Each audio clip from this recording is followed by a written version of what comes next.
SuperTalk Mississippi media production.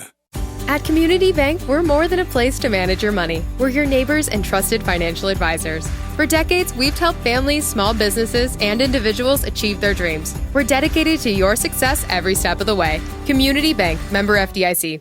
Oh, yeah. Good morning, Mississippi. Everything gonna be all right this morning. Mornings with Richard Cross. Oh, yeah. Here on SuperTalk Mississippi. Woo!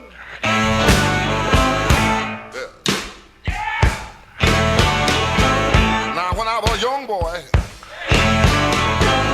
at the age of 5, my mother said I was gonna be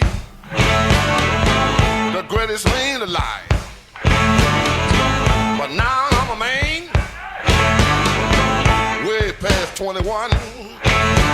Hey, good morning. Welcome in to Mornings with Richard Cross on SuperTalk Mississippi. We start the week on a Tuesday after Memorial Day. We hope that you had a nice day off yesterday. I know for much of the state, yesterday was not the sunshine and outdoor weather that you would have hoped for. It was a little more rainy, dreary, blah, but you did get a day off, and so hopefully you were able to rest a little bit. And now you'll try to pack 5 days into 4, or maybe you were smarter than the rest of us, and maybe you're just off for the week and have snuck off to the beach or to a lake house or to, I don't know, your own back porch, and you're going to take a little bit of a breather as you transition into summer. I suppose Memorial Day would be the unofficial start to summer.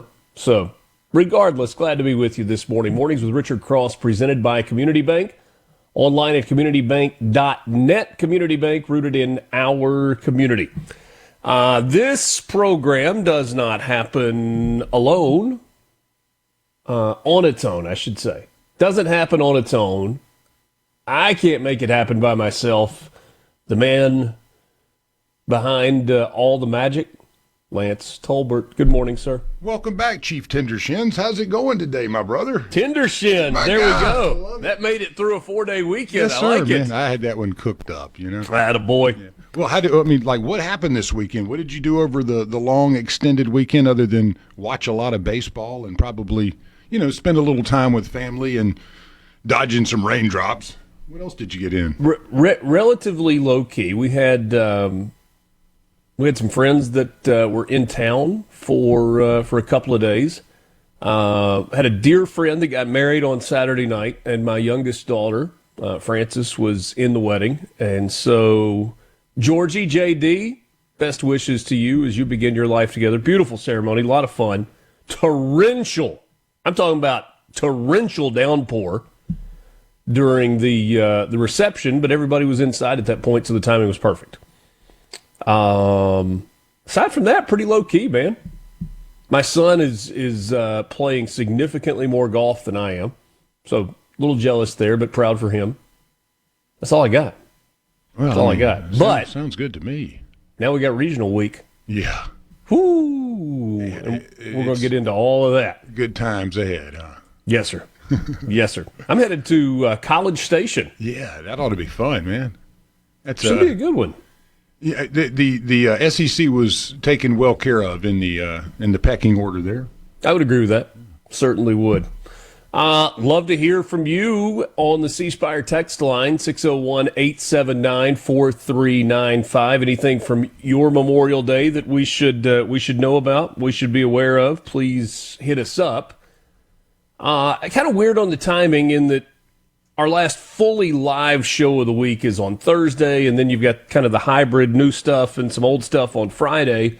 And so forgive the tardiness on this, but we do hope that you took a moment somewhere along the way yesterday to pause just for a second and think about why most of us had the day off yesterday for Memorial Day. To those men and women who are serving, who have served, to those who have given the ultimate sacrifice, but to every single person who has signed up for military service for the United States, you have said you are willing to give that ultimate sacrifice if you were called on to do so. And for that, we owe you a debt of gratitude. We say thank you for your service.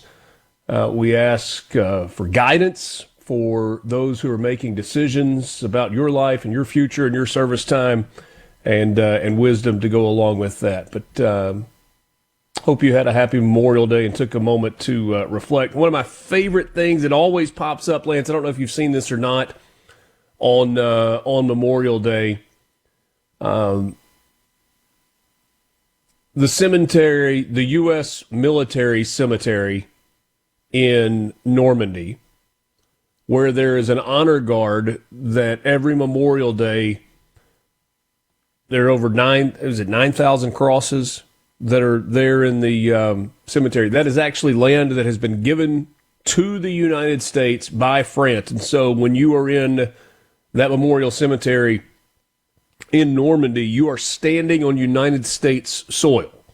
Not like you have to have a passport to go in the cemetery, but you are actually on American-owned soil when you stand there. But the honor guard goes through with sand, and on those granite or marble crosses, not sure, maybe they're marble, where the names are etched in, they go and they rub sand in the etching and then wipe it off and rub some more in there and wipe it off. And it causes the name and the dates and the wording on those memorials to stand out with the sand inside them. And they do that every single year.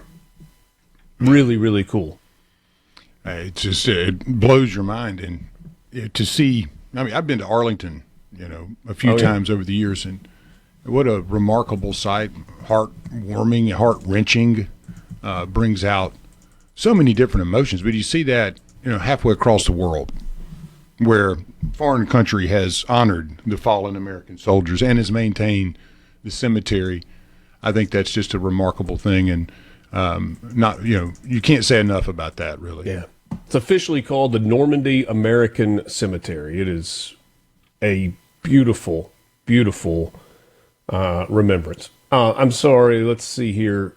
Over 9,000 died, and in a semicircular garden on the east side of the memorial inscribed 1,557 names on the wall. It really is an incredible experience. 9,389 burials at the Normandy American Cemetery. If the opportunity ever presents itself for you to see that and to make the trip to Normandy, please do so. You will not regret that at all. Today, Starkville, high around 80 degrees, moving toward the weekend, and a Starkville regional. It's that time of year. Temperature's not going to be bad, but we're going to have the chance of thunderstorms kind of throughout. Today, scattered thunderstorms, especially in the afternoon, overcast skies with pretty high chance of rain, somewhere between 0.2 and half an inch. Hattiesburg, you're up to about 84 today with an overnight low around 70. Thunderstorms likely this afternoon with overcast skies. Some storms could be locally heavy, not necessarily great news for that part of the state. Moderate to high chance of precipitation with somewhere between 0.2 and about half an inch. Woodville, you're topping out at 83 today with an overnight low of 70. Thunderstorms probable, 60 to 80% the chance for precipitation. And in Ocean Springs, 82 for your high. Tonight, going to get down to 76, so not a whole lot of variation in the high and the low. Thunderstorms likely throughout the day. Overcast, very humid. Coastal areas maybe seeing locally higher amounts of rainfall, but expected to be half an inch plus on the coast today. And know that there have been some pretty significant flooding issues in parts of Mississippi that have even led to the loss of life. And we'll get to that coming up in the news headlines in just a couple of minutes. Stevie Nicks was born on this day, the legendary American singer and songwriter known as the lead vocalist of Fleetwood Mac. So many hits. That mystical, powerful voice. Debate about her being a gypsy. You heard that before? No, I haven't. But. I was on a trip a week ago, and there was some music that was being played, music videos that were being played late the first night we were there.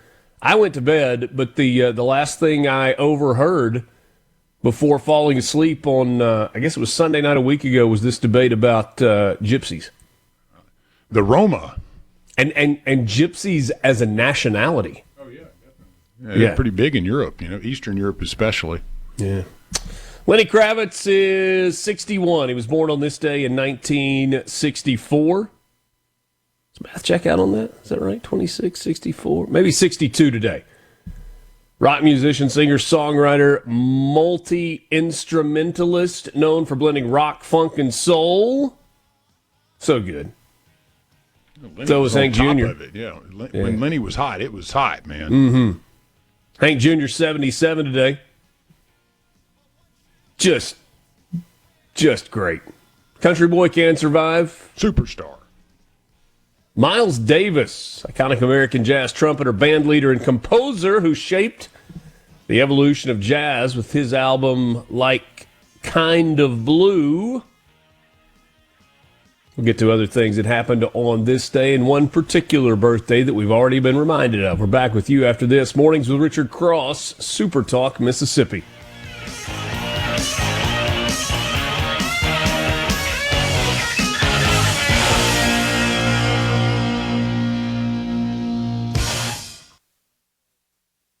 Good morning from the Vanderbilt.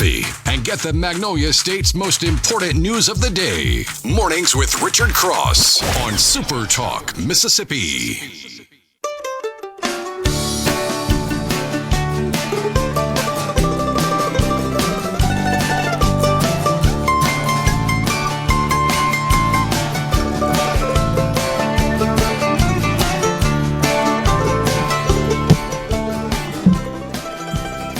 Hello, good morning, welcome back. Thanks for joining us. Mornings with Richard Cross, Super Talk, Mississippi, streaming at supertalk.fm and Supertalk TV. If you are just joining us, you haven't really missed much. Just a pretty rainy forecast for much of the state of Mississippi. I think everybody looking forward to baseball regionals and whether or not Stevie Nicks is a gypsy.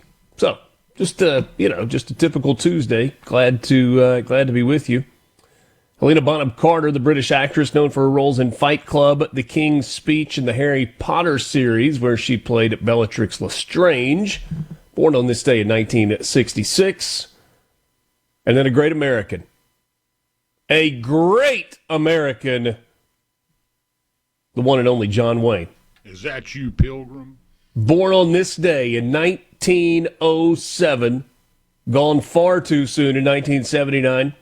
The actor and filmmaker, one of Hollywood's biggest stars, icon of Western films with classics like The Searchers and True Grit, won an Oscar there. John Wayne. Who didn't want to be John Wayne? He was a dude, man. Are you a big fan of his movies at all? Not really. Yeah, not really. But I'm a big fan of his character and the persona and the American cowboy, tough guy, but good guy. I mean, how could you not be a fan of it? What would you think if you grew up in the 40s, 50s, 60s, maybe late 30s, 40s, 50s? Is that the era where he would be the guy? I mean, I think he held on for through the 70s, too. There were some great movies through there, and you had the Cowboys and the Train Robbers, and I know I'm going to miss it. I think Chisholm was pretty close to the 70s. The Green Berets, which was, some people are very critical of that movie, but I liked it. True Grit's late 60s, 70s. So, yeah, I mean, he was an icon for a long time. Yeah. The Shootist was later in his career. If I remember, Rooster Cogburn was later in his career, which I love that one. That shows some of his comedic side, which you don't get much. Sure. In some of the early stuff. Very stoic and, patriotic, cowboy. But, yeah, as he gets a little older, you start seeing a few more of the sides to John Wayne, which I think is really cool. How about this message on the C-Spire text line? True story, Wyatt Earp taught him to cowboy. Really? That's pretty cool, huh? Yeah. The real Wyatt Earp, not Kevin Costner. That's right. Some of you guys hitting us up with Big Jake and McClintock. So. McClintock's such a good one. Brannigan, I like Brannigan. I mean, there's some of his private investigator ones are good, too, you know. He just Sally Ride was born on this day in 1951. The astronaut and physicist was the first American woman in space. Way to go, Sally Ride. Best name ever for an astronaut, right? Yeah, it works. It certainly works. Today in 1940, the Dunkirk evacuation began. Operation Dynamo started as British and Allied forces began a massive evacuation from the beaches of Dunkirk, France, over the next 9 days. Staggering number. Nearly 338,000 troops were rescued by a flotilla of naval and civilian vessels known as the Little Ships of Dunkirk. After being trapped by advancing German forces, a pivotal moment that allowed the Allies to fight another day. I am reminded that they named an airport for John Wayne in Orange County. They did. You don't want to fly into LAX, you fly into John Wayne. Far more convenient if you are headed to Orange County, California. One of the things about Dunkirk is just so close to Canterbury and Dover in that area. It's almost like you could skip a rock over to it. Yeah. But the movie Dunkirk really puts it into perspective, even though it's such a close distance. I mean, you ain't just swimming across the English Channel, right? No. That was such a great movie, though, I thought, too, to watch and put into perspective what all was going on during that evacuation. Yeah. 1865 marked the end of the American Civil War. Confederate General Edmund Kirby Smith surrendered the last major Confederate army, the Trans-Mississippi Department, at Galveston, Texas, effectively ending the Civil War. Boy, Galveston, a long way from Gettysburg. Whew. Yeah, man. 1968, President Andrew Johnson was acquitted of impeachment charges by a single vote, allowing him to remain in office. 1805, Meriwether Lewis and William Clark were first sighted in the Rocky Mountains during their famous expedition across North America. They were first sighted there, but they first sighted the Rocky Mountains. You can see them for a pretty good ways. I mean, you think they were still in Kansas? Yeah, I was going to say you could see them in Kansas, man. It's like, look at those pretty mountains up there. I wonder if we'll be there in a couple of days. Let's keep going. We'll be there in a couple of days. Yeah, 3 weeks later, they show up. Like one of these days. Apollo 10 successfully returned after a full dress rehearsal for the moon landing, testing all components in lunar orbit, or as Lance likes to say, on a large backlot soundstage in Hollywood. That's where it happened, huh? No. I'm kidding, man. No. I think we went. I mean, I believe we were there. That's how you know about the dark side of the moon and the creatures running around up there, right? Yeah. I mean, if we wouldn't have been, you wouldn't have seen all that. Do you think Elon is actually launching rockets, or do you think that's just a mirage, AI-generated? I think Elon is the alien. So Today in 1967, the groundbreaking album Sgt. Pepper's Lonely Hearts Club Band was released in the UK. Quickly became one of the most influential records in music history, as did Star Wars. George Lucas's Star Wars opened in theaters and revolutionized cinema on this day in 1977. How about that? You seen the new, like with the Mandalorian and Gobu or whatever it's called? The new one that's come out? No. I haven't either. They've gone way off into the book, though. Didn't know if like either of your kids were still into Star Wars as it's expanded the universe a bit. When you say still into, that would imply once were. Well, let's say they were not ever. Are they getting into it because of the new side of Star Wars, or it's not very interesting to them? Nah. Okay. I was curious how the youths of today were receiving it. Lance, here's the truth. I'm sure that somewhere along the way, I have seen a Star Wars film, mm-hmm. but I can't tell you that with great certainty. Like, I understand, like, I mean, I can give you a Luke, I am your father reference, and I know Darth Vader, and I know R2-D2, and I know, Chewbacca and Luke and Layla and all that. Oh, you're missing out if you don't know Lando Calrissian. Yeah, well, I'm missing out then, Coach.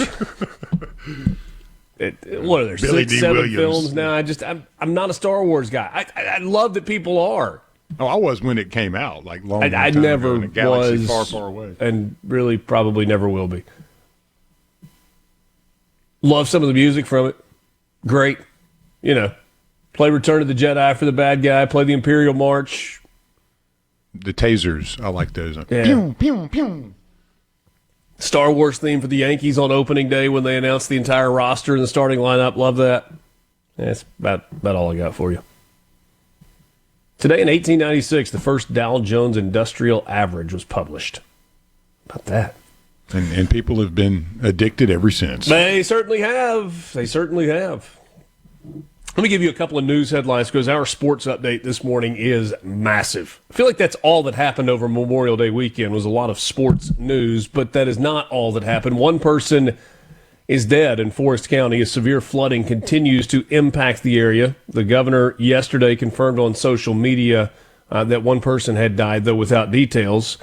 Earlier yesterday, WDAM television in the Hattiesburg area reported that a body was discovered in Petal after an SUV became submerged near the local Walmart. A producer at the scene reportedly witnessed the vehicle being swept away by strong currents as bystanders attempted to help the woman. The SUV flipped before she could escape. Floodwaters in Petal were estimated to have reached 12 feet before beginning to recede on Monday afternoon. Even last night, there was a flash flood emergency for Petal and other parts of Forest County. Also, a flash flood warning in effect last night for southeast Lamar County. A naked man emerged from the Biloxi River and was shot and killed after attacking another person, according to the Biloxi Police Department. They noted that in a press release.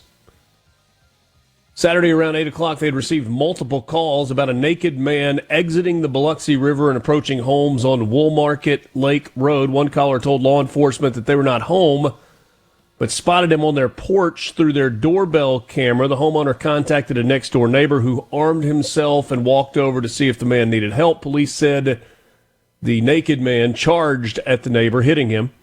The neighbor fired multiple shots, striking the man. He continued to attack the neighbor. The man disarmed the neighbor before returning to the Biloxi River. The entire incident captured on the doorbell camera. A search of the river conducted and the man's body was located at approximately 2 a.m. on Sunday. Identities have not yet been released. What? Wow. From thecbro.com. Shaping Mississippi politics each morning. Mornings with Richard Cross. Super Talk, Mississippi.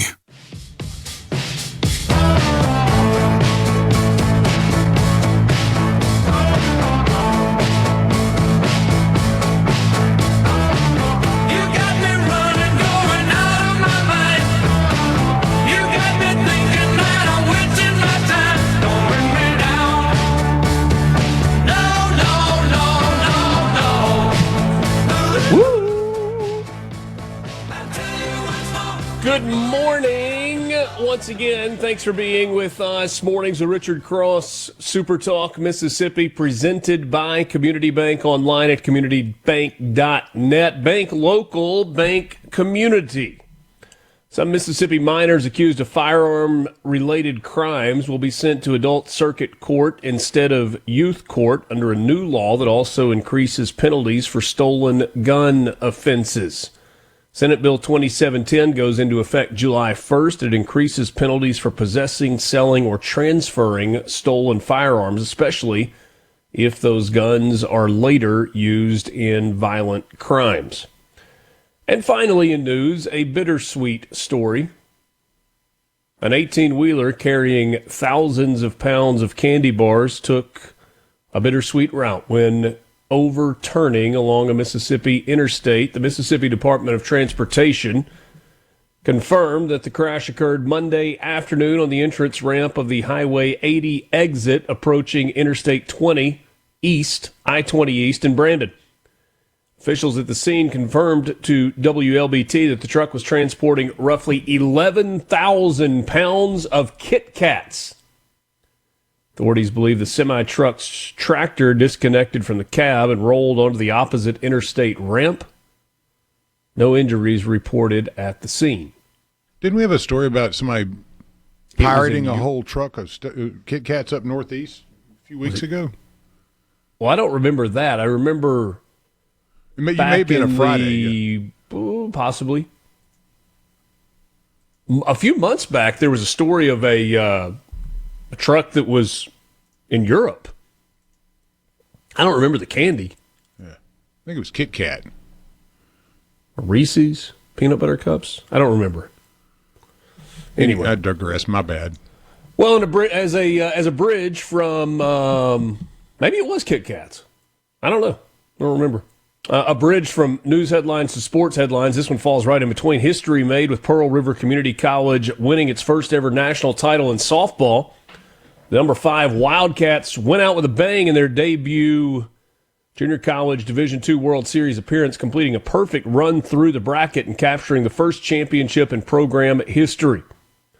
It was a gauntlet. They beat number 12 Johnson County, number 4 Rock Valley, number 1 Kirkwood, number 2 Murray State, and then number 5 Des Moines area to bring the trophy back to Poplarville.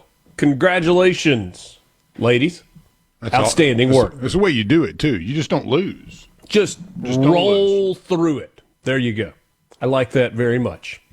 It is time for your morning sports update brought to you by Pearl River Resort. Did you know there is a water park at Pearl River Resort? It's called Geyser Falls, and it is open for you. Check them out now. Great stuff. You might find Lance there on the weekends in the lazy river. He likes to get in that tube and just float and float and float. Nothing better than that now. My favorite is the big bucket that dumps on your head. Big bucket? Like this big, huge, oversized bucket that slowly fills up and then it tips over, falls right there on your head. It's kind of like the old ice bucket challenge, but... Yes. Kind of. Not with the ice in it, though. Yeah.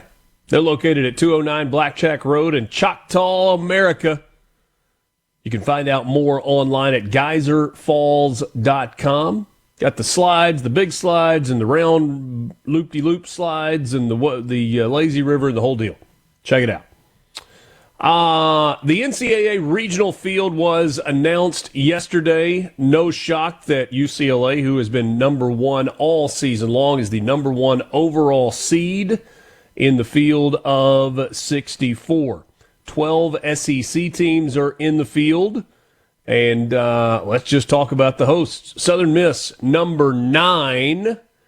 They are the number 9 seed. So they missed out on one of those top 8s, but Baseburg is back. The Hattiesburg Regional begins on Friday. Southern Miss, champions of both the regular season and the Sun Belt Conference Tournament, are hosting Virginia, Jacksonville State, and Little Rock. Game 1 will be between Southern Miss and Little Rock at 1 o'clock on Friday. Game 2 between Virginia and Jacksonville State is at 6 o'clock on Friday. Mississippi State is also hosting. The Bulldogs are making their 42nd NCAA tournament appearance. By the way, that's the 5th time that Hattiesburg has hosted a regional. 42nd NCAA tournament appearance for Mississippi State.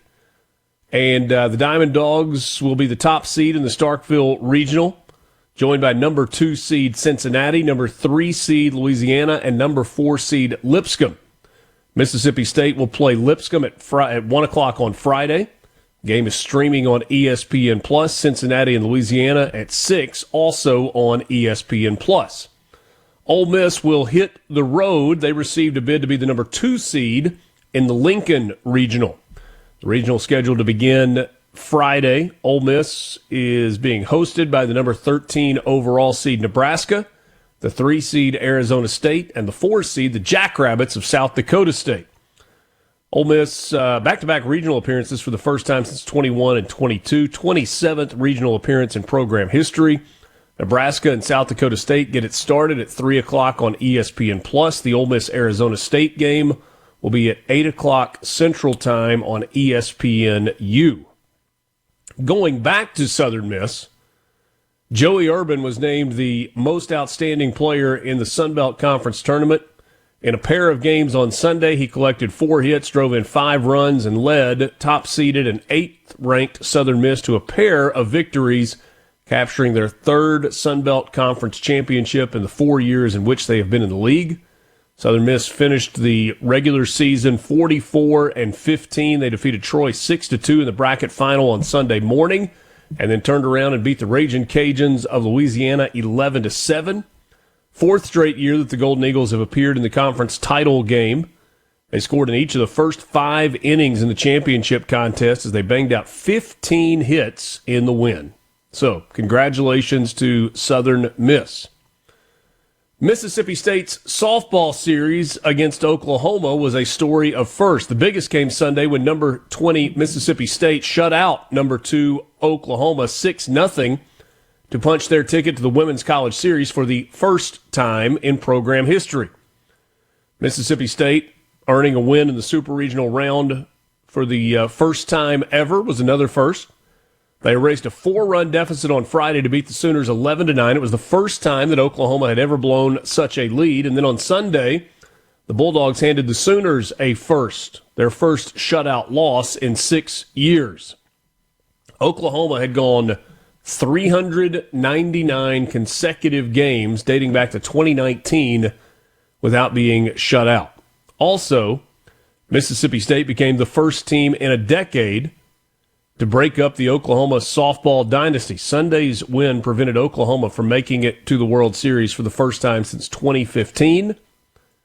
The Sooners had won 4 consecutive national championships, 21, 22, 23, and 24. A couple of headline grabbers for Mississippi State. Delaney Everett closed out the Sooners on Friday and then pitched a complete game shutout on Sunday. Kenley Keller, who drove in 3 runs in the first 3 innings on Sunday. Paige Ernstes and Morgan Bernardini added some Sunday insurance with late home runs. Tatum Silva knocked in 3 runs on Friday.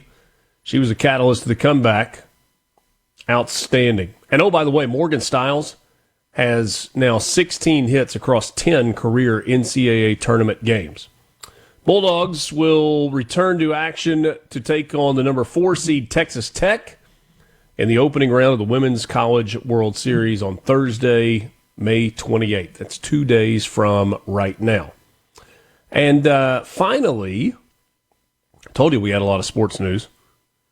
LSU, Oklahoma, Arkansas, Florida, Texas, Texas A&M, Tennessee, Ole Miss, Mississippi State, Vanderbilt, Auburn, and Georgia all punched their tickets to the 2026 NCAA Men's Golf Championship. It's the 8th time in program history that Ole Miss has earned a spot at the championship event, and the 4th time under head coach Chris Malloy. Mississippi State will play in the NCAA Championship for the 5th time. It all gets started Thursday with a practice round, and then Friday the tournament begins, May 29th, and it is at Omni La Costa Resort and Spa in Carlsbad, California. Here's the format. For 3 days, 29th, 30th, and 31st of May, teams and individuals will play 54 holes. That's when you have the first cut. They cut to the top 15 teams and top 9 individuals.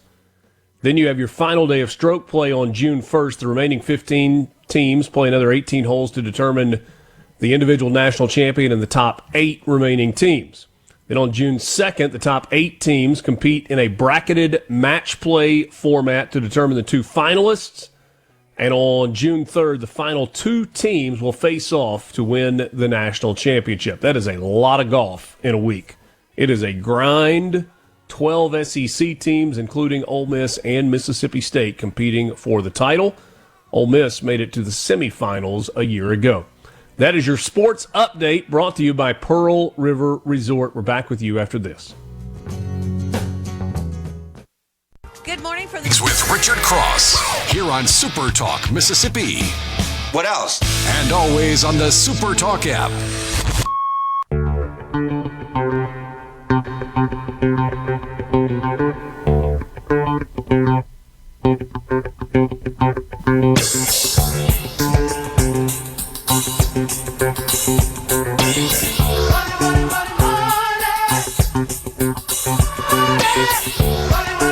Time for your Mississippi Lottery update, brought to you by the Mississippi Lottery, online at mslottery.com. The Lotto America jackpot continues to grow. The estimated jackpot for tomorrow's drawing, $27,820,000. It's the third largest in Lotto America history. There was no jackpot winner in Powerball yesterday, but a ticket purchased at Liberty Travel Plaza in Tillatoba matched 4 out of 5 white balls plus the Powerball to win $50,000. The jackpot for Wednesday's drawing up to $154 million. The estimated cash value $67,700,000. Now, you may not know much about Liberty Travel Plaza in Tillatoba, but I do. Tillatoba, and the truck stop, as we called it growing up, is just down the road from where my grandparents lived in Coffeyville. And I remember regularly Sunday nights after church, we would go eat dinner at the truck stop. Had a good club sandwich, Lance.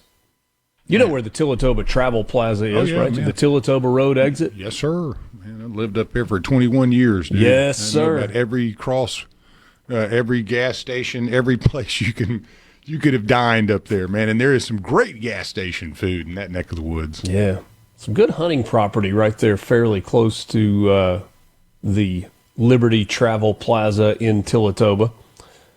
Tonight, a $311 million Mega Millions jackpot. The estimated cash value of that, $136,400,000. There was a jackpot winner for Mississippi Match 5. A ticket purchased at Warrior Express in Pontotoc matched all 5 numbers to win the $750,000 jackpot. How about that? Whoo!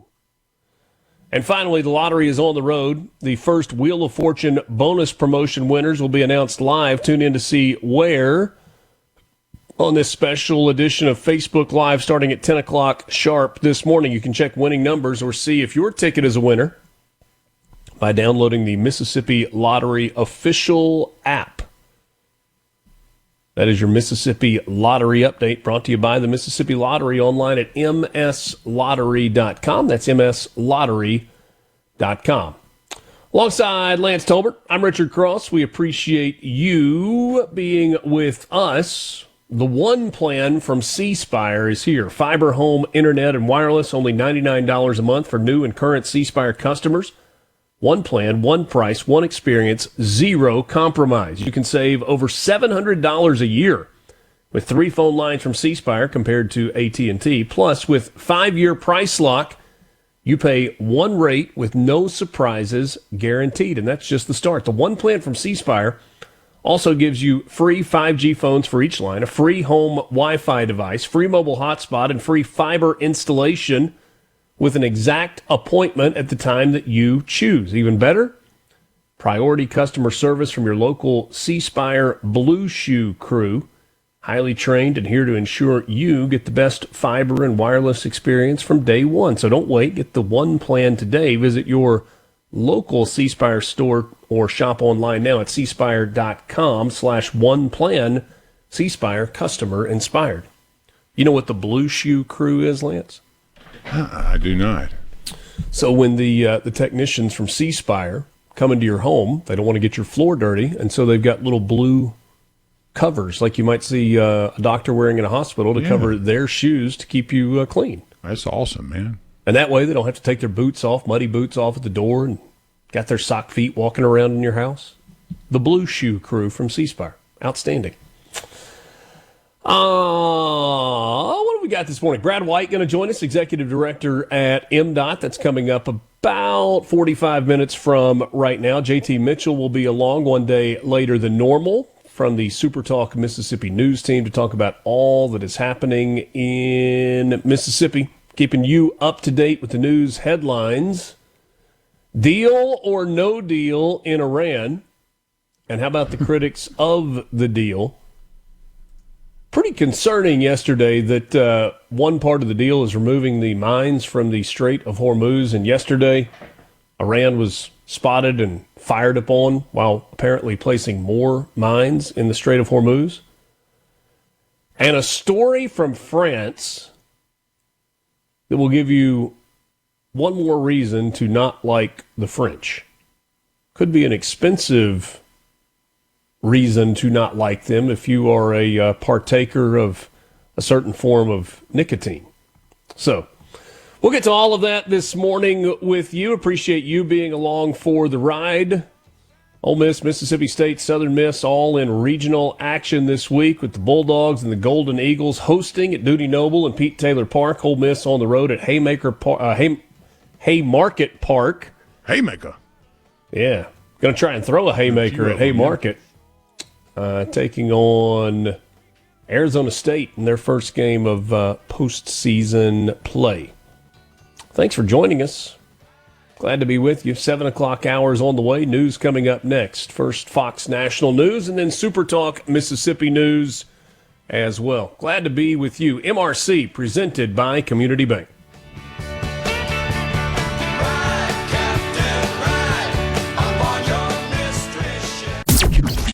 The views and opinions expressed by the hosts, guests, and callers on this show are not the opinions of TeleSouth Communications, its management, or advertisers. Start your day right. Mornings with Richard Cross on Super Talk, Mississippi. There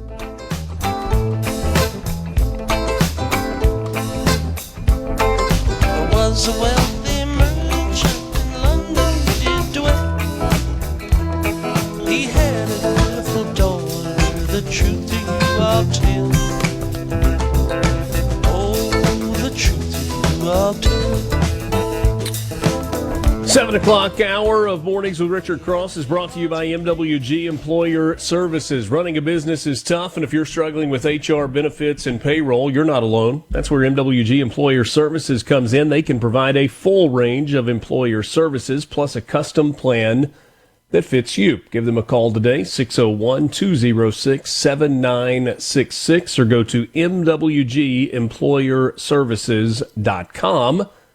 That's MWGEmployerServices.com. Richard Cross and Lance Tolbert with you. Glad to have you along for the ride on this Tuesday morning, the 26th of May. Mornings with Richard Cross is presented by Community Bank.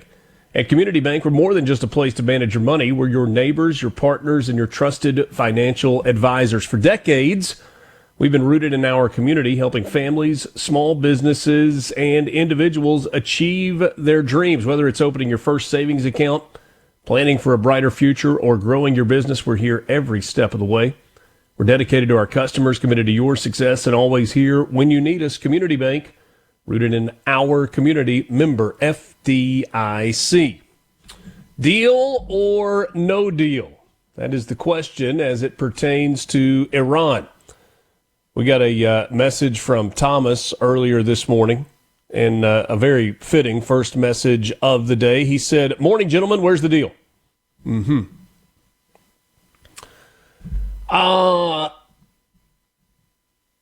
That's actually a reasonable question to ask, considering the fact that on Thursday, Friday of last week, we were led to believe by members of this administration that the United States was close to a deal to end the war with Iran. The market acted accordingly. I know Lance rolls his eyes a bit when I mention the stock market, but it is the way that many people gauge the economy. Whether or not that is a true indicator of economic success certainly is up for debate, but it's the way that a lot of people look at it. And the stock market and futures markets rallied upon the news. Not like a full-on rally, but a significant rally, and a lot of people made a lot of money in a short amount of time. But it does not appear that we are quite as close to a deal as some might want you to believe. And the definition of a ceasefire is certainly a moving target. You see, if you said to me, we are agreeing to a ceasefire, and then you shoot at me or I shoot at you for whatever reason, I would say that would be a violation of the terms.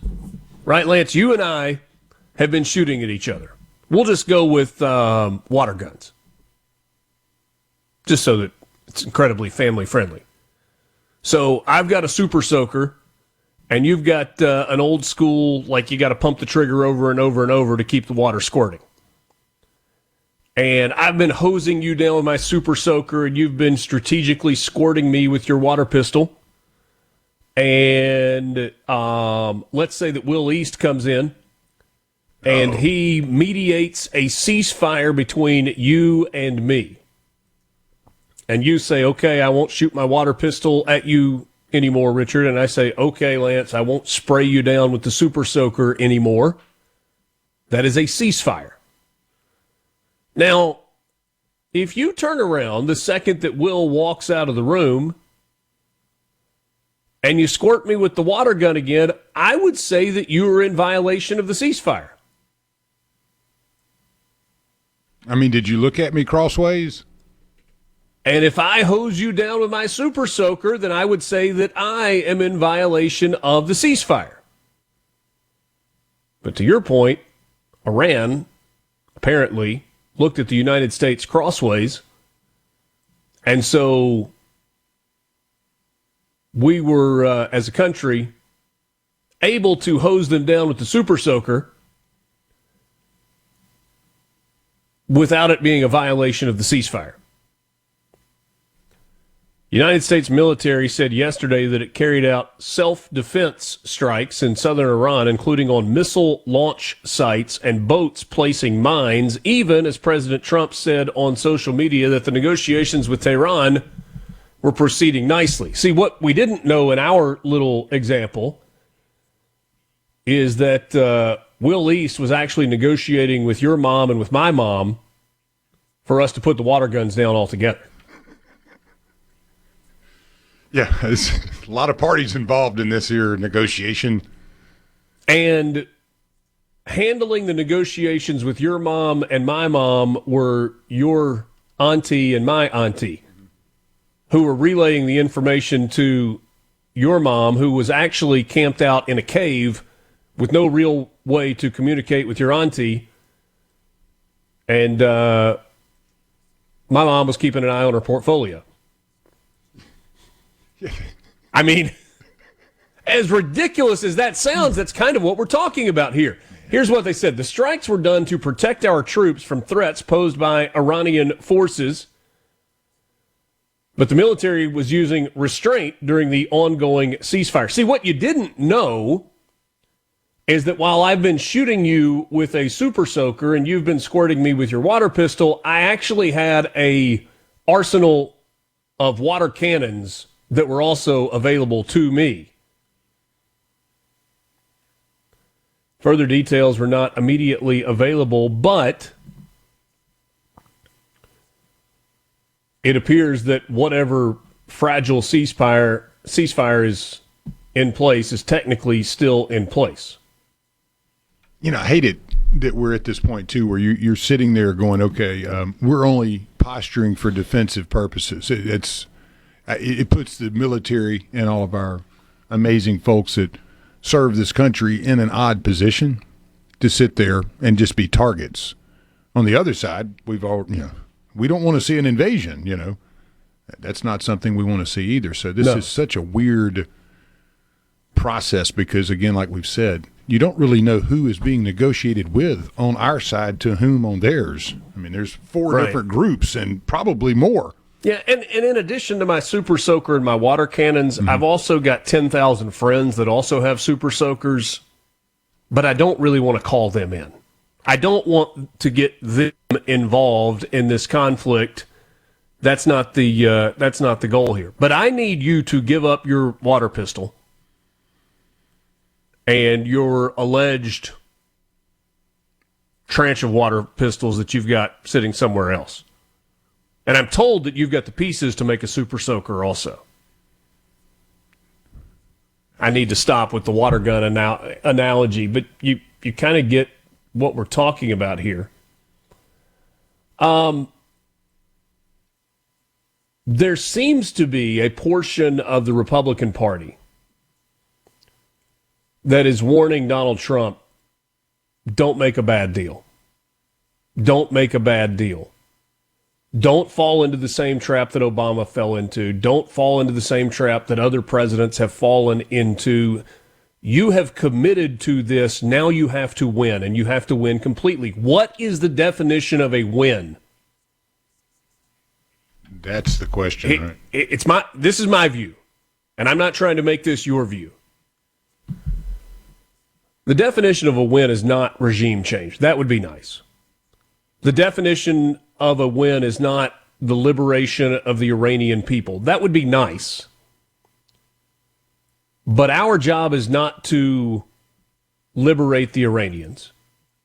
It is not to force a change. What is our job? Our job is to protect ourselves and to protect our allies. How do we do that? There is only one way, in my mind, that allows you to justify everything that we've done since the end of February, and that is to completely eradicate and remove all of the nuclear program. All of the material, all of the dust, all of the warheads, they all have to be gone, and that program has to come to an end. And in the absence of that, what the heck have we been doing? If you don't get it all, you're going to be right back here 5 years from now, 10 years from now, 2 years from now, 20 years from now. I don't know what the timeline is.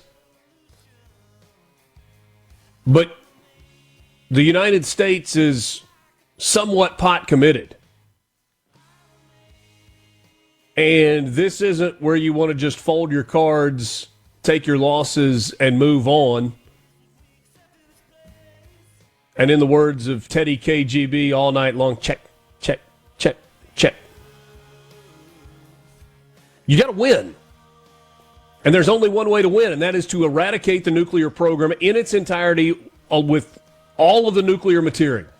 You have to do what it takes to win, and then Iran can go forward as it pleases. There are some senators that are sounding the alarm as well. We're back after this. Good morning from the Venable Glass Traffic Center. I'm Patty Steele. Venable Glass in Ridgeland on 51 North and Brandon at 209 Woodgate Drive, Cross Gates. Traffic moving smoothly right now. We are all clear with no accidents, no major congestion right now. Traffic brought to you by River Trust Federal Credit Union with early direct deposit from River Trust. Your paycheck arrives up to 2 days early. It's fast, simple, and free. If you're not a member, become one today. Find out more online at rivertrustfcu.com. Federally insured by the NCUA. America's 250th anniversary celebration is right around the corner, and it's the perfect time to show your patriotic pride. A Complete Flag Source is proud to offer the official American 250 flags, honoring the historic milestone in our nation's history. These premium flags make a meaningful addition to homes, businesses, and community events. Join the celebration and display America's spirit with the official collector's item, America 250 flags from a Complete Flag Source. America's 250 anniversary flags make the thoughtful and meaningful gift for anyone who loves history, tradition, and patriotic pride. Stop by a Complete Flag Source today to get your official America 250 celebration flag. The cooperative gang's all here to help you be aware everywhere. Remember to keep everything at least 20 feet away from overhead power lines. Planning to dig? Always call 811 first. And if you spot a downed power line, stay far back and call 911 immediately. Make safety your priority. Visit BeAwareEverywhere.com for more safety tips. Brought to you by your friends at Southwest Electric. Hi, I'm Josh Quick, the owner of Mid-South Crawl Space Solutions, formerly known as Clean Space of Central Mississippi. Our name may have changed, but our expertise remains. An unhealthy crawl space can invite mold, bugs, and buckling floors. This affects not only your crawl space, but compromises the health of your entire home. Our Clean Space system will transform your crawl space into a dry, healthy, clean environment that will save you energy and money. No more moisture, no more mold, no more smells. Still doing free estimates at mscrawlspace.com. Hey y'all, this is Parker Evans with First South Farm Credit in Oxford. Here at First South, we specialize in financing rural real estate. Whether it's a 1,000-acre hunting camp in the Delta or your own small piece of paradise anywhere in North Mississippi, we can make a customized loan package for you. First South offers long-term financing with competitive interest rates to fit your needs. So whatever your land financing needs may be, call me, Parker Evans, at First South Farm Credit, 662-234-5015, or find us online at firstsouthland.com. Hey folks, I'm Andy Gibson, and you already know about our Mississippi Farmers Market every Saturday 8 to 1 in Jackson on High Street. And we're excited to announce a brand new market for you and for our farmers, the Genuine Mississippi Farmers Market in Brandon, Mississippi. Now this has been so successful, we're having to move it to the Brandon Amphitheater every Saturday 8 to 12, weather permitting. It's a big open space. Come shop local, eat fresh, eat healthy, support our farmers. I'm Andy Gibson. I'll see y'all at the Farmers Market.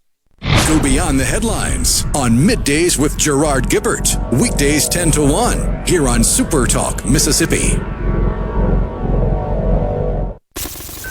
From Sumner to Summit to Summerall, Richard has something for you. Mornings with Richard Cross on SuperTalk, Mississippi.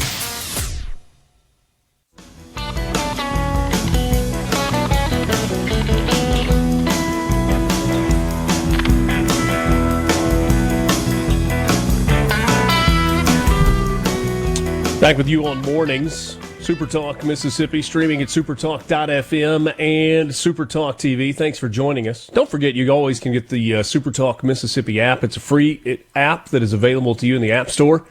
And in Google Play, you can take SuperTalk Mississippi and Mornings with Richard Cross wherever you go. So, yesterday, the Trump administration, the president himself, was critical, to put it mildly, of critics of the reported deal that the U.S. is negotiating with the Iranian government to bring an end to the nearly 3-month conflict and to reopen the Strait of Hormuz. He said on Truth Social, "I laugh at all of the Democrats, rhinos, and fools who know nothing about the potential deal I am making with Iran. Things that haven't even been negotiated yet." He was referring to rhinos, Republicans in name only, and he called out 3 congressional members specifically. He called out Senators Tom Tillis and Bill Cassidy, both of whom are going home, and Thomas Massie, who is as well accusing the GOP lawmakers of joining almost all Democrats and constantly supporting bad policy and even worse candidates and criticizing each and every fantastic win of his. I don't have a lot of concern at this point with what Tom Tillis has to say, with what Bill Cassidy has to say, or even with what Representative Massie has to say. I do, however, perk up a bit when I see this statement from our senior state senator, Roger Wicker. Not because he is a senator, not because he is from Mississippi, but because of his role as chair of the Armed Forces Committee. Over the weekend, Senator Wicker posted this on X: "We are at a moment that will define President Trump's legacy. His instincts have been to finish the job he started in Iran, but he is being ill-advised to pursue a deal that would not be worth the paper it is written on. Our commander-in-chief needs to allow America's skilled armed forces to finish the destruction of Iran's conventional military capabilities and reopen the strait. Further pursuit of an agreement with Iran's Islamist regime risks a perception of weakness. We must finish what we started. It is past time for action." Those are the words of Senator Roger Wicker. And then the senator from Texas, Ted Cruz, said this one day later: "I'm deeply concerned about what we are hearing about an Iran deal being pushed by some voices in the administration. President Trump's decision to strike Iran was the most consequential decision of his second term. He was right to do so, and we achieved extraordinary military results, including destroying all of their missiles and drones and sinking their entire navy. If the result of all that is to be an Iranian regime still run by Islamists who chant death to America, now receiving billions of dollars, being able to enrich uranium and develop nuclear weapons and having effective control over the Strait of Hormuz, then that outcome would be a disastrous mistake. The details are still coming out, and I pray the early reports are wrong, but the fact that Biden's Rob Malley is praising the deal is not encouraging. President Trump believes in peace through strength, and his strong leadership has already made America much safer. He should continue to hold the line, defend America, and enforce the red lines he has repeatedly drawn.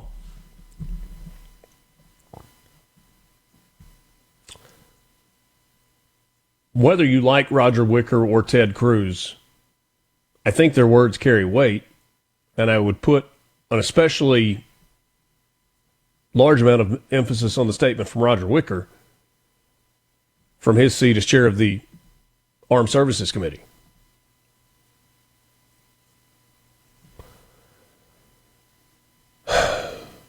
Lance and I were talking. Lance and I were talking during the break just a second ago, and I said, look, you define a win by the removal of all the nuclear material, the nuclear dust, the eradication completely of the nuclear program. And Lance said, yeah, but you also got to open the strait. And I agree with that. I would argue that one precedes the other. By completely ridding Iran of its nuclear capabilities, they have no ability to enforce anything other than free passage within the strait. Probably the difference between the president and me, I don't care who gets credit for reopening the strait. Let China handle that. Heck, let Russia handle that. Those two countries are more reliant on the Strait of Hormuz than even we are. Now, the price of a gallon of gas right now would say that we also are reliant. I had a gas pump that cut off on me a couple of days ago at $74, and my gas tank was just a tick beyond half full. Ooh. So the pain related to the price at the pump is real. But if you look at the bigger piece of the United States being now the biggest exporter of gas and oil in the world, and the amount of money that has been generated there, I would say that overall the reliance on the Strait of Hormuz being open and free is of greater consequence for China and for Russia. So, whatever. I don't care who gets the credit. But I think if you get rid of the nuclear material, the strait takes care of itself. I have zero issue with bombing Iranian boats that were trying to put new mines in the Strait of Hormuz. Blow them out of the water. Obliterate them. Fine. And if they've got missile systems that are set to fire on American boats, blow them away too. Great. But you're in this. Whether you think we should be in it or not, we've gotten a couple of messages, especially from Thomas, that says this is Israel and Bibi wagging the tail of the dog. And, I'm sure there's some truth to that. I think the Israel piece of this is overblown. I agree. Israel is an ally of the United States. Whether you like them or not, they are an ally of the United States. They are incredibly skilled in their intelligence department. And part of this whole ceasefire thing that we need to happen is for Israel to cooperate as well and not just be some lone wolf over there. Thomas says he didn't say Israel, he said Bibi. You're talking about Benjamin Netanyahu. I understand. I think you were slightly, Thomas, overplaying the power of Benjamin Netanyahu. Israel is a friend. Israel is an ally. Donald Trump absolutely has a positive relationship with them. But I think that's a simpleton take to go, oh, well, we're just doing whatever Israel tells us to do. No, I don't think so.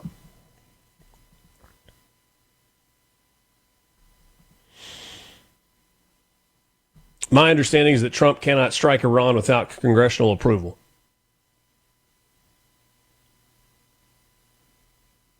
That is being taken up. They are trying to get the War Powers Act in place. Trump has had the ability to move forward with this conflict so far without congressional approval.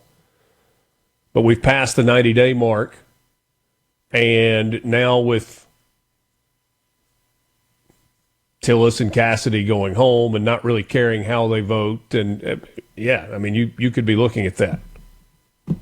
But I think if we can show credible evidence that, hey, this is the plan, this is what we are going to do, this is how we are going to end it, then Trump will get the approval from Congress that he needs to finish it.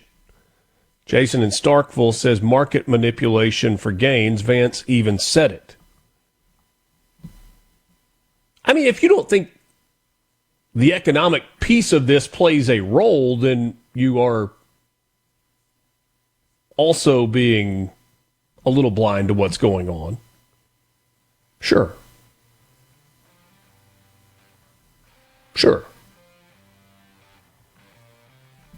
Will it get done?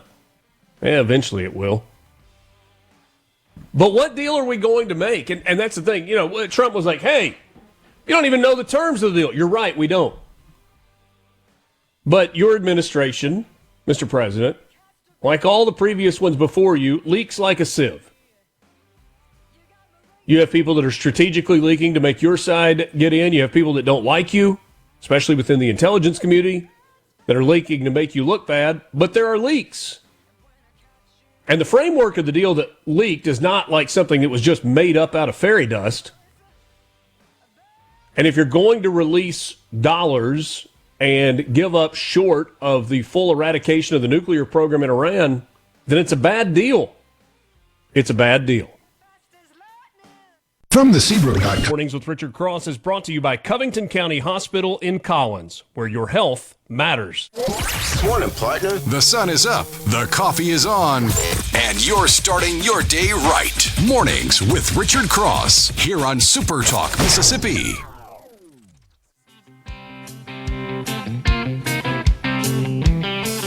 I'm a hard-working man. I wear a steel hard hat.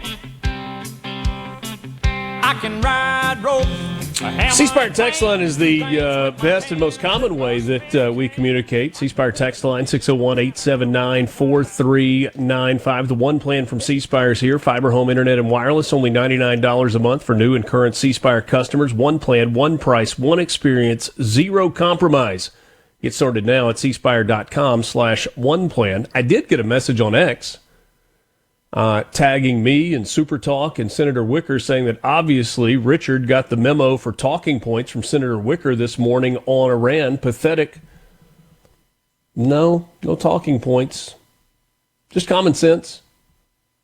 Whether you like us being in Iran or not, we are there.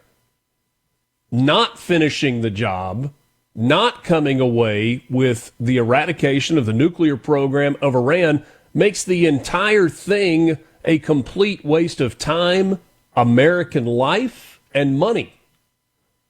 Why wouldn't you finish it? You have to finish it. Brad White joins us now, Executive Director with the Mississippi Department of Transportation. Sir, good morning. Always a pleasure to see you. Good morning, Richard. Good to see you. You just made a trip to Washington, D.C. I was struck when we visited with Mike Ezel not too long ago. I said, hey, what's happening in D.C.? It feels from our perspective like not a lot. And he goes, not a lot, honestly. There's a lot of gridlock. I hope your trip was more productive than some of what Congress is getting done.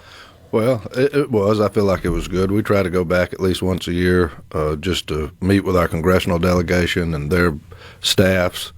To give them a report on what we're doing with the federal funds that we're receiving, whether that be in virtue of the money Congress gives the Federal Highway Administration or any grants and earmarks and other things that we may receive. and just let them know what's happening in their district and around the state and how we're using the taxpayer dollars that they're investing with us. Also, right now, one of the discussions that is going on in Washington that's of vital importance to us and the nation is the reauthorization of the Federal Highway Administration.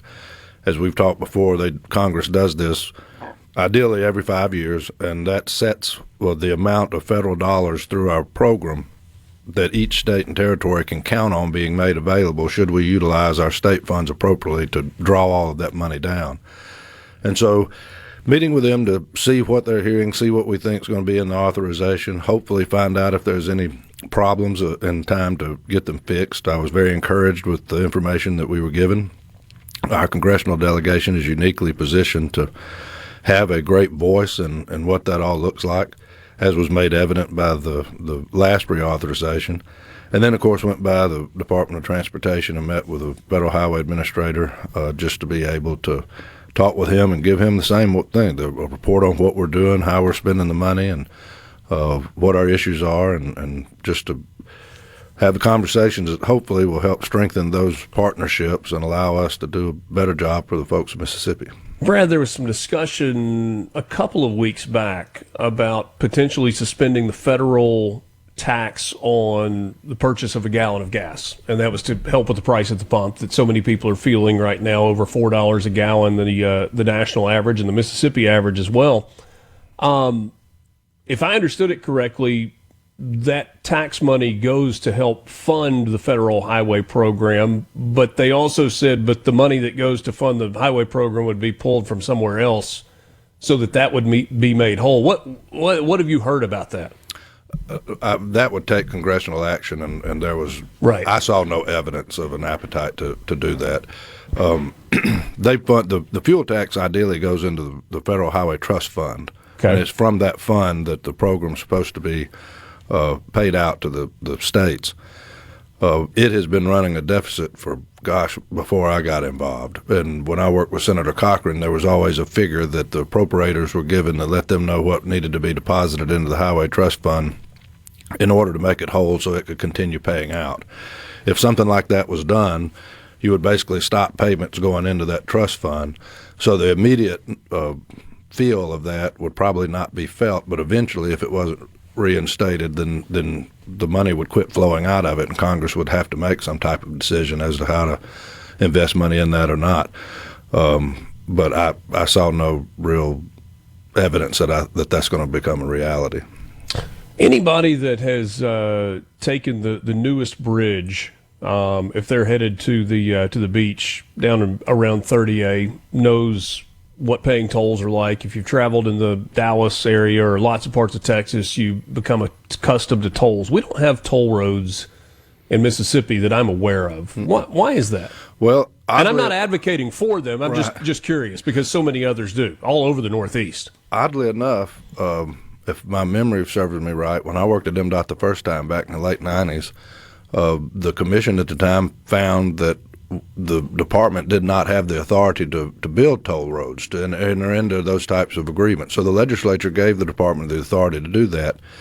But toll roads are basically a private business. So you've got people that come in, and the concept of that would be that they would build a bridge or a road that would be an alternate route for motorists to take, that they would pay a toll. And this company would come in and they would build the facility needed, whether it's a bridge or a highway or both.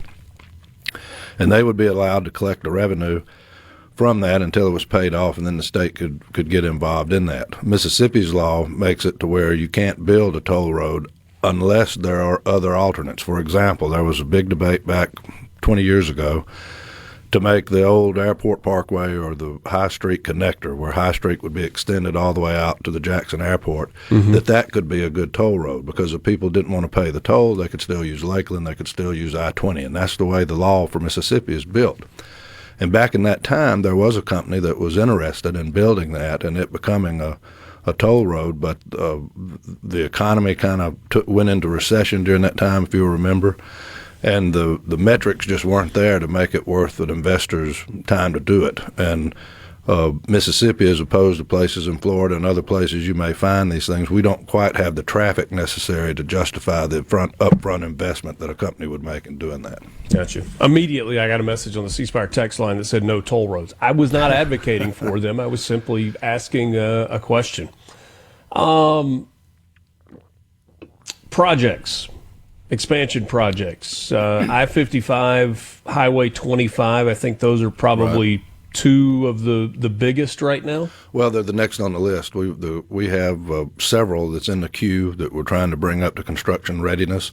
We've got over $2 billion worth of construction in just the capacity projects that are already underway, that's either been completed in the last 5 years or that are underway to be completed. The I-55 from Highway 463 up to Gluckstadt, excuse me, and building the approaches to the Reunion ramps there to build the interchange there. That was basically the next project on the list in terms of it being ready to be built if the funds were made available. Next was Highway 25 in Rankin County, which is the widening of Lakeland Drive out in that way. The legislature provided the department with $150 million in capacity funds. That's not enough to secure all of the money for those two projects, but it was enough to allow us to go back into our federal program, looking at what resources we have and being able to piece things together to get both of them, as well as the third project on the list, which is what I consider the first leg of the I-55 widening in DeSoto County. To be able to allocate the funds that would be needed in order to advance those projects. We expect to advertise I-55 in Madison in, I think it's July and August, with a September letting to award. And then we would likely advertise the 25 project in Rankin County in August or September with an October award. And then we're hopeful. We're still dealing with the court a little bit and getting some condemnation orders to get some final utilities removed in the I-55 DeSoto project. And if that goes according to plan, we've got court dates and all of that's perfunctory things that normally have to happen. If we get that done, then I expect us to be able to advertise that project shortly after the first of the year. And with any luck, we'll be able to be breaking ground on all three of them in the spring. When you say widening of I-55 in DeSoto County, what are you talking about? Making that 6-lane instead of 4-lane? Yeah, just adding lanes. What, the Tate County line? Well, that's a very expensive project. I think the last time that they looked at the entirety of what the data said needed to be redone and rehabbed, you were looking at over $1 billion just in that project altogether. Oh, wow. So about the time I came on board back with MDOT, the decision had already been made to split that into three parts that could be maybe easier to bite away at a little at a time. So this would be the first one, the most northern leg of that artery. That would just be adding lanes and making it to where it can better accommodate the traffic congestion that they're experiencing now. Because there are parts of I-55 in DeSoto County that go all the way to 8 lanes, right? That's right, right out of Memphis, right. Yeah. All right. We've got questions coming in on different highway projects that you're curious about. We will ask Brad White about those, Executive Director with the Mississippi Department of Transportation, when we continue and we wrap up the 7 o'clock hour of Mornings with Richard Cross on SuperTalk Mississippi. More coming up with you right after this. Young people speaking their minds are getting so much resistance from behind. Time we stop. Hey, what's that sound? Everybody look what's going down.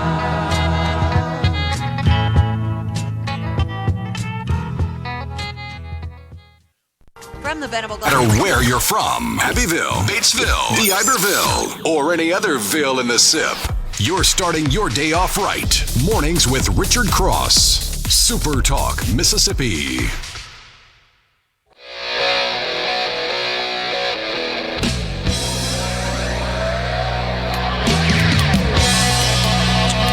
Good to be with you. Mornings with Richard Cross, Super Talk Mississippi, presented by Community Bank. Bank local, bank community. Brad White is my guest, Executive Director with the Mississippi Department of Transportation. Brad, we get a message. Please don't start on the I-55 projects until Highway 51 North is done. It's difficult enough for us to get to work right now. Is there consideration, because those two roads run parallel, to finishing one before the other starts? Sure. I mean, we try to take those type of things into consideration as best we can. Unfortunately, as I tell people, everything that we do is at best just a nuisance, because everything we do has to be right in the middle of where everybody's trying to traverse and move. And we do have some bridge projects and other things on 51. The good news with this 55 project in Madison, though, is we have the right-of-way footprint where a lot of the work will be off of the road. We don't expect there to be enclosing of the interstate or anything like that. It will be a work zone. People will need to use caution. But by and large, we're hoping the construction be done in a way that doesn't inhibit the roadways until we actually do the final resurfacing. Yeah. Are you pleased with the progress that's being made on Highway 7 in Lafayette County? I mean, I've driven through there a time or two, and it's like, this is pretty incredible, the scope of the project. Yeah, I'm very pleased with it. In fact, I was through there a couple of weeks ago or something like that, and you can really tell that they're hoofing it out there to make it get together. So I'm real pleased with it. And these are the types of projects that we need. I mean, everywhere that in the state that you deal with traffic and you deal with congestion that gets frustrating, the reason we have that is because our funding model went so long without being modified that the capacity program was set on the shelf in order to put all needed funds toward the maintenance of the system that we had. I feel like I've heard you say that a time or two. Yeah. Luckily, with the congressional delegation and the legislature's investments, we've been able to restart this program. So while it may be frustrating right now trying to navigate through, because we do have quite a bit of work going on around the state, because we've tried to take every bit of that money, tie it to the 3-year plan, and be able to give the political leadership in charge of providing the resources confidence that we're putting money where it's supposed to go, so we can continue to do that. That's the reason that you're seeing all the congestion, I guess, now, is we've got this work going on. But when it's all completed, I think you're going to see a better Mississippi where people and goods can be moved about in a much more ideal way. And hopefully safer as well. Absolutely. Dustin in Walnut, can you update the Highway 15 4-lane project in Tippah County? Tippah County, that widening, I don't have the one in stretch of my mind, but I think they're ahead of schedule. I think it's going well. I anticipate that was one of the first ones that we broke ground on here a couple of years ago. I've got to believe that we're getting within the last year or so of that project. But I'm happy to look at that and any others, and I can follow up with you, Richard, and give you that. But the project's moving along well. There's been no problems. It's been brought to my attention, and I think it's going to be a really nice project when completed.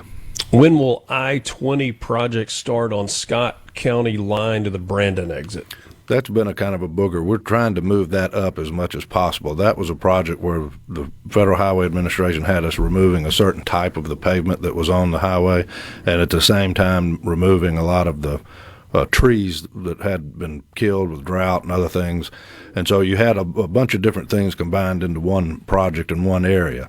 The other thing was a lot of the work is supposed to be done at night due to the fact that is such a highly traveled area. And it's just not worked out well. I mean, I'll be the first one to admit that it's just not come out the way that we wanted it. So we've had conversations with the chief engineer and Commissioner Simmons and myself just this past week about getting with the contractor and seeing what can be done to try to expedite that and get that out of the way as soon as possible. I do think that you'll see some movement made on the paving of it within the next few weeks. But we're going to try to even expedite that. It was just something that there was a lot of different. It was not your normal paving project. You had the tree removal. You had this certain type of pavement that had to be removed. You had the other components of that contract due to the traffic there, and it just didn't pan out the way that I wanted it to. So hopefully we'll be able to make some modifications and get that completed as quickly as possible. Brian, I think about when I travel, and Nashville and Atlanta are two that jump out. When they have major interstate projects, those seem to happen primarily at night. It feels like the majority of our projects happen during the daytime. Is that simply cost? It is cost, but I mean, we look at if you get an area like you say, sections of I-20 we're talking about, like work on 55 in the Jackson area, depending on the traffic volume that's carried, depending on the type of work that's being done, and depending on what the budget is like, we do like night work if it's something that we can do to kind of make the commute a little bit easier and better on people, and the work safer on the people doing the work. It does cost a lot more money, And so it's not something that we're financially able to put in every project, but we try to be pretty purposeful where we use it. Absolutely. Anything we missed that we need to hit on the way out the door? I can't think of anything. I appreciate you letting us come on and talk. Always appreciate your time as well. Brad White, Executive Director with the Mississippi Department of Transportation. We'll catch up soon. Thank you for your time, and thanks to you for being with us. An hour left on Mornings with Richard Cross, Super Talk Mississippi, presented by Community Bank. We've got more coming up with you right after this. Don't forget, C Spire text line is open, 601-879-4395. We're back after this. Stomping on a dream, but I don't let it get me down, 'cause this fine old world, it keeps spinning around. All right, now to the important stuff. Your VIP pass to hear what the most influential Mississippians are talking about. This is very important. Huge news. Mornings with Richard Cross on Super Talk Mississippi.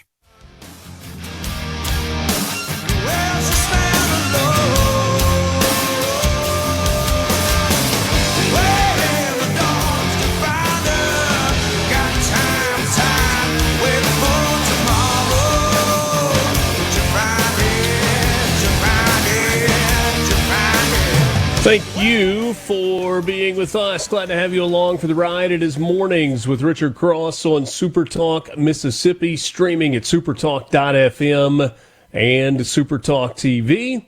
We are presented every day by Community Bank, online at communitybank.net. At Community Bank, we're here for every part of your financial journey. Looking to manage your personal finances? Our banking services make it simple, secure, and tailored to you. Ready to grow your business? We offer expert guidance and custom solutions to help your business thrive. Dreaming of a new home? Our mortgage specialists are here to make the process seamless, all designed with you in mind. We're more than just a bank. We're your partner for life's biggest moments. Community Bank, rooted in our community, member FDIC, equal housing lender. We got a message on the C Spire text line, 601-879-4395, asking, it's not something that we get very often, hey, can you tell us more about sports? I'm assuming that is a conversation about regional play. And sure, we can recap that. You have Southern Miss as the number 9 overall seed. The NCAA tournament for its host is seeded 1 through 16. And the top 8 seeds are protected, meaning that if you win your regional and your ballpark is available, that you will also host a super regional, and that's why there is such a clamoring for the top 8. Southern Miss was just outside that for much of the year. They had been projected to be one of the top 8 seeds. The play of Florida down the stretch seems to have been kind of the difference in Southern Miss staying in that 8 spot and moving to number 9. Regardless, Southern Miss, for the 5th time in program history, after winning both the Sun Belt regular season and conference championship, is hosting in Hattiesburg. Pete Taylor Park will be the place. Southern Miss is going to play its. I think I've got the big schedule from ESPN right here. I'm just trying to get it open. Playing their first game in the early time slot, which is what more and more schools have elected to do. There are some that say, nope, we're going to play the night game, but many have kind of chosen to make that move to the early game for 2 reasons. One, if you have weather-related issues, then you have a better chance of getting your game in day 1 and avoiding having 2 games on day 2. Southern Miss is going to be one of those teams. They will play at 1 o'clock Central on Friday in Hattiesburg against Little Rock. And the later game, the 6 o'clock start time, will be Jacksonville State and Virginia. The winners will meet in the night game on Saturday. The losers will play an elimination game on Saturday morning. In Starkville, Mississippi State is hosting. They are the 14 seed. So Mississippi State finding themselves at home for the super regional round would require Georgia losing in Athens. Georgia, the regular season and the SEC tournament champion. Interestingly, just as an aside, the 5 best conferences in the country this year, the SEC, the ACC, the Big Ten, the Big 12, and the Sun Belt, all had the same team win the regular season title and the conference tournament. Lance, I don't know that has ever happened before like that. It's kind of crazy. It's tough, man. I mean, Georgia wins them both. Georgia Tech wins them both. UCLA wins them both. Southern Miss wins them both. And Kansas. There you go. Wins both the regular season and the conference title. Mississippi State will also play the early game in Starkville on Friday. Why do I not see them right here? There it is. Mississippi State and Lipscomb, 1 o'clock Central Time, ESPN Plus. Cincinnati, Louisiana, 6 o'clock Central Time, ESPN Plus. Across all of the regionals, there's a 5-hour gap between start times for games. So if you have a 1 o'clock Central Time start, then you're going to have a 6 o'clock Central Time start for the second game. If it's at 11, it would be at 4 and so on. But you can figure that out. Question that we got on the C Spire text line just a moment ago. What happens if Southern Miss wins their regional and Florida does not? Then Southern Miss would most likely be the host of the Super Regional. We are instructed by the folks at ESPN on behalf of the NCAA to not say that is an absolute, because that is not a guarantee in the same way a top 8 seed winning, but it's the way that it has worked out, unless there is a ballpark issue, which there would not be with Southern Miss. So that's what you're cheering for if you're Southern Miss, is to win the Hattiesburg Regional and have Florida, who is the 8 seed, not win the Gainesville Regional. Let's see here. Florida has Rider, Troy, and Miami coming to the Gainesville Regional. Miami was in Hattiesburg last year, if I remember correctly. So. Miami got a little hot late in the season. They did. They did. So potentially, if perhaps Miami were to win the Gainesville Regional, then Southern Miss could very well find themselves at home. So that's Southern Miss and Mississippi State hosting. Ole Miss is on the road. Rebels look like, when it's all said and done, they came up a game short. Maybe 2, but probably a game short. The early game in Lincoln, Nebraska will be at 3 o'clock. Nebraska hosting will play South Dakota State, so the Cornhuskers and the Jackrabbits. And then the nightcap will be Ole Miss as the 2 seed with Arizona State as the 3 seed. Ooh. Ole Miss will be the home team in that ball game. Arizona State, pretty good offensive team. From a pitching standpoint, Ole Miss's numbers are better, but left-handed arms out of the bullpen is what I've been told is you got to keep a watch out for. That game will be played at 8 o'clock Central Time on ESPNU. And you have Carl Ravitch and Kyle Peterson calling the action in those games. Hey, one update, because sometimes they're a little out of sight, out of mind, being in the NAIA, but the William Carey University Crusaders played Friday, won 7-4 in the NAIA World Series against Taylor University. Beat Taylor, right? Yeah, and then they had a Mid-American Christian University, beat them 6-5 on Monday. We'll play again on Wednesday. Not sure who they're playing yet, but that is in Lewiston, Idaho. I'm sure it's a beautiful spot. But they are still alive, baby. Got a big-time update on that from my father-in-law, who has a great-nephew, I think, that plays for NAIA and had a big game. So cool stuff there. If just in case you're curious about announcers, Jack Kaiser and Jack DeLongchet will be in Starkville for the Starkville Regional, and Kevin Fitzgerald and Bobby Miranda will be in Hattiesburg for the Hattiesburg Regional. I don't know why.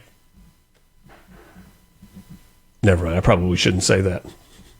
Just thinking logistically, I'm a whole lot closer than either of those guys to those spots. They're shipping you off to College Station, right? I'm headed to College Station, Todd Walker, and I have no complaints. It's going to be a great regional. That'll be heck yeah, man. Yeah. Todd Walker and I will be together for the third consecutive year in postseason play. I didn't like pitching to him much, but, I can get him out. But he was tough. He was pretty good. Him and Rush Johnson, that was my freshman year, boy. They were tough. That's Texas A&M, Southern Cal, Texas State, and Lamar at Bluebell Park in College Station. So, I think that's the sports update that you were asking for. So, glad to pass that along. Somebody said sports related. You need to cover JUCO also. You mean like when we talked about Pearl River Resort winning the Women's College World Series in their first ever appearance earlier today in the 6 o'clock hour? Assuming that's what you mean. Congratulations to them. All right. Election day in Texas. Actually go to the polls. Early voting has ended. The John Cornyn, Ken Paxton Republican runoff. And have you heard what they have said in France about a popular nicotine product? We'll tell you about that when we come back. Mornings with Richard Cross, Super Talk, Mississippi. In the middle of the afternoon, and while my hands make a living, my mind's home loving you. From the Venable Glass Traffic. Wake up, get up, and start your day right with Mornings with Richard Cross here on Super Talk, Mississippi.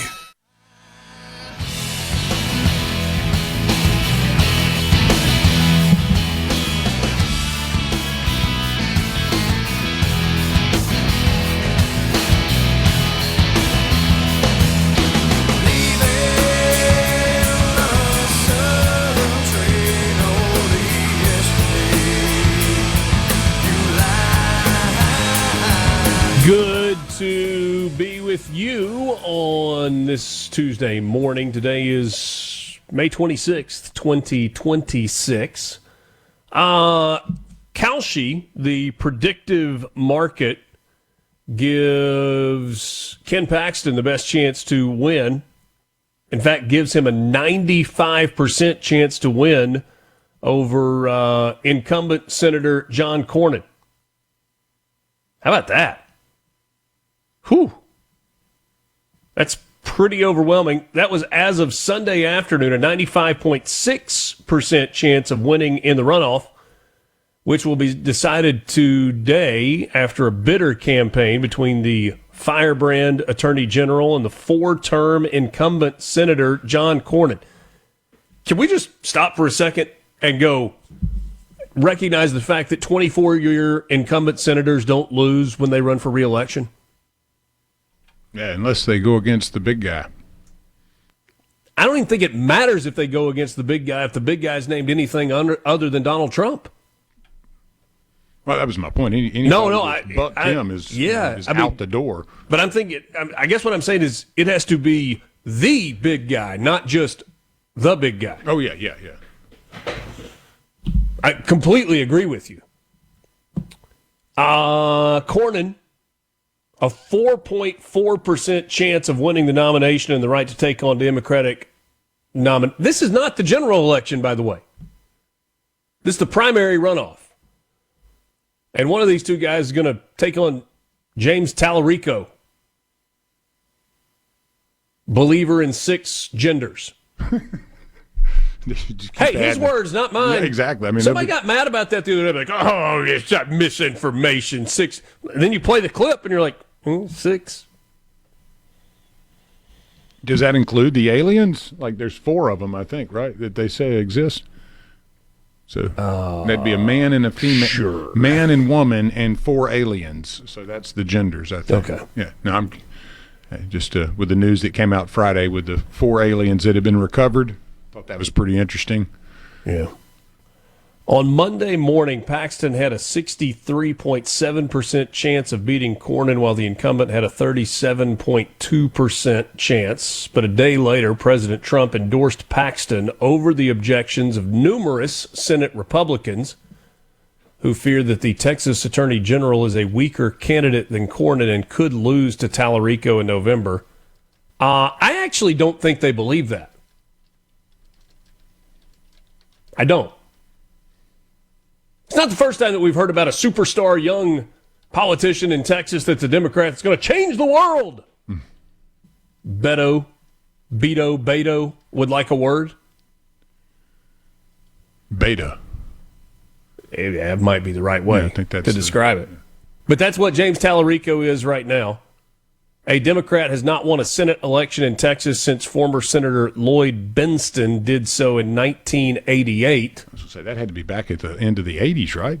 Texas has not voted for a Democrat presidential nominee since Jimmy Carter in 1976, and my guess is they would like a do-over on that one. Yeah.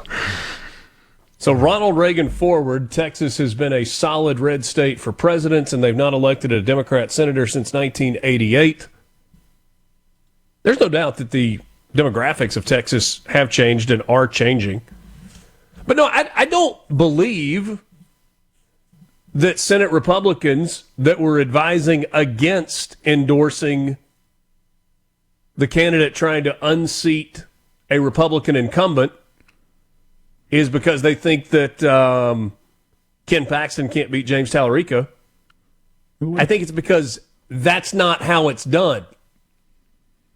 No, Mr. President, that's not how we do things. We have a 4-term incumbent senator. And never mind the fact that he has gone against you, and not just in votes, in the big stuff. He didn't stand unified. You need to endorse him. You need to let bygones be bygones. That's not how we do things in the upper chamber, in the exclusive fraternity, in the esteemed body that is the United States Senate. We don't endorse primary candidates against incumbent senators. No, sir. No, I think it's because they're afraid that he could do the same thing to them.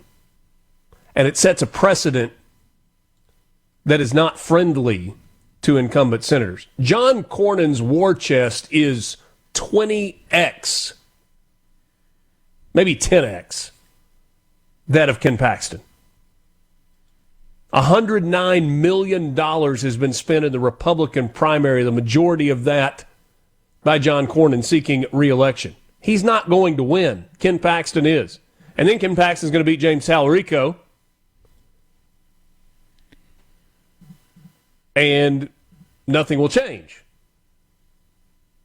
Other than a reminder of the power of an endorsement from President Donald Trump, I guess. And it's interesting because some of this is strategy, and I think Stephen Miller probably gets some credit for this. Donald Trump did not endorse a single loser in the Republican primaries a week ago. 37-0. He was not just willy-nilly throwing out endorsements the way he did a year ago or 5 years ago. C-Spire text line, it's really interesting watching religious conservatives jump on the Paxton train, considering all the baggage that flies in the face of their beliefs. Well, I mean, 60% of the voters that were polled stated that Trump's endorsement of Paxton had no impact on their vote. So yeah, there's a little piece of information there. I mean, the baggage that you're talking about with Paxton is his affair. Right? I mean, cheating on his wife and kind of public and that, and it was ugly and it was messy. There are some people that would be a disqualifier for in terms of voting for a particular candidate, and you would be absolutely 100% within your rights to do so.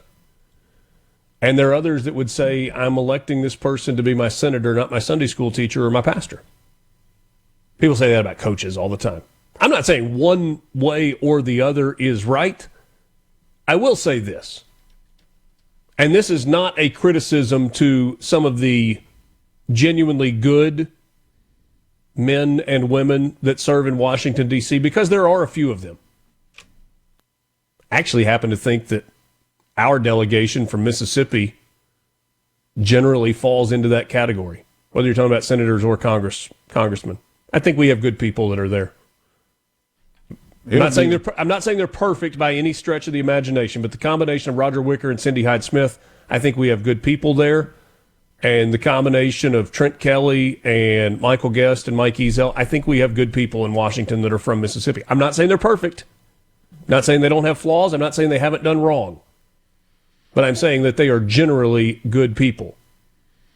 Even with that said, I would say to you, if you are looking to our nation's capital and our elected officials for role models, spiritual or otherwise, there probably are better places to find your role models, your mentors, your people to lean on in times of difficulty. One thing about Tallarico is interesting because I'm curious how they're going to use the social media clips out there against him, because he said radicalized white men are the greatest domestic terror threat in our country, and the southern border should be like our front porch giant welcome sign, out there, and God is non-binary. Should be an interesting race there with Paxton and Tallarico. Yeah. Thomas says, do you want to wager on Tallarico's odds in November? No. I mean, I'm assuming, Thomas, that you're being tongue-in-cheek there. About 40%. Because, anybody that wanted to take the other side of that bet, wanted to take the Tallarico side of that bet, I'm in. You tell me the amount, and I'm in. All right, I mentioned this about France. We may have to carry this over into the conversation with JT. This is not a Babylon Bee story. This is real. France has banned Zyn and other nicotine pouches.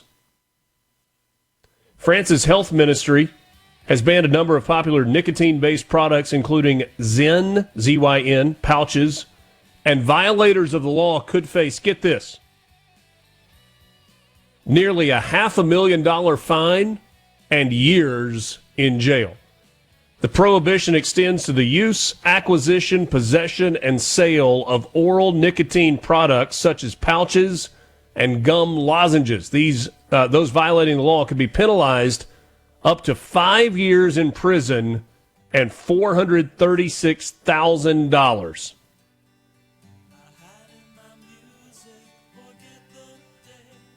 Now, if you kill somebody in France, there's a good chance you're just going to get a slap on the wrist. Don't do those nicotine pouches. From thesebro.com. You're waking up to what's happening. Mornings with Richard Cross. Right now on Super Talk, Mississippi.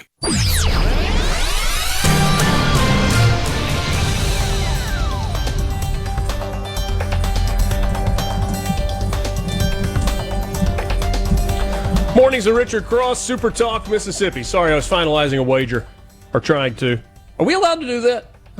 You doing mobile sports betting? No, not mobile sports betting. I was about to say, don't say that on the radio. No. C-Spire text line wager with a listener. Sure. I threw out that I would take the Texas Republican candidate against James Tallarico in November, regardless. Thomas said, well, I'll put $100 on Tallarico, comrade. We settled on $100 to Children's of Mississippi for a donation. We'll call it a donation rather than a wager. So if James Tallarico wins in Texas in November over likely Ken Paxton, I'm on the hook for $100 to Children's of Mississippi.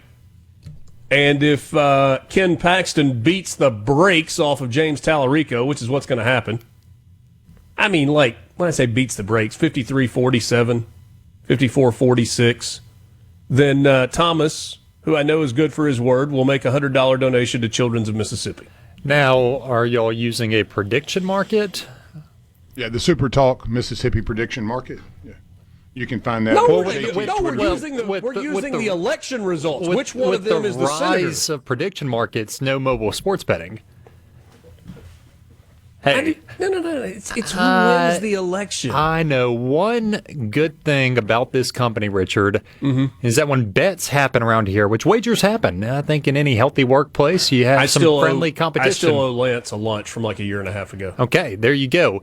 That we typically tend to bet on lunches, dinners, or donations. I saw you lost one recently, and that's going to go to a good cause with Palmer Home, and then maybe a good cause, contingent on who you ask, with Mississippi State's NIL fund. Well, I mean, they got to raise money somehow. So I'm glad Haydad's doing something for them. You can, let's see here.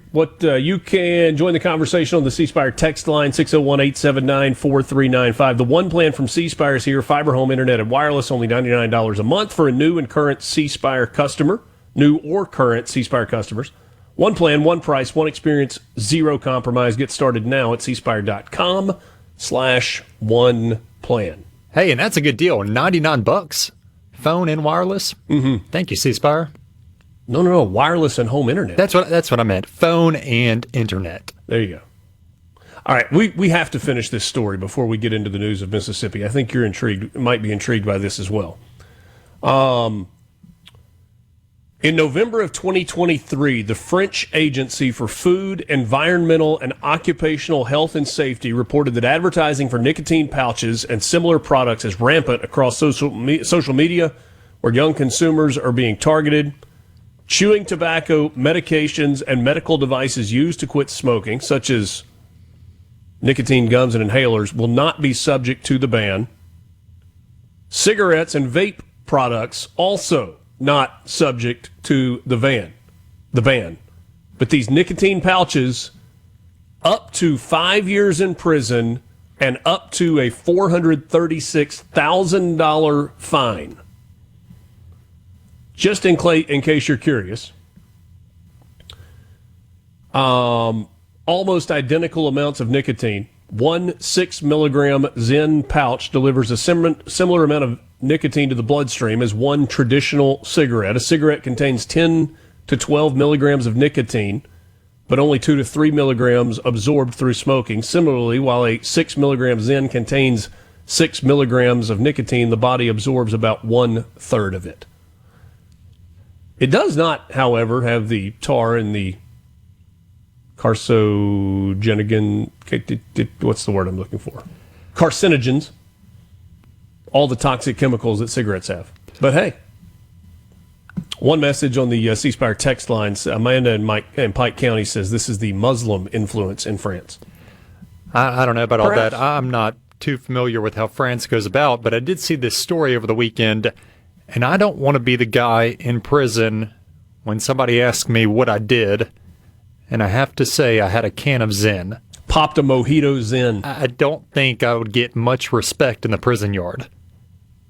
You wouldn't think so.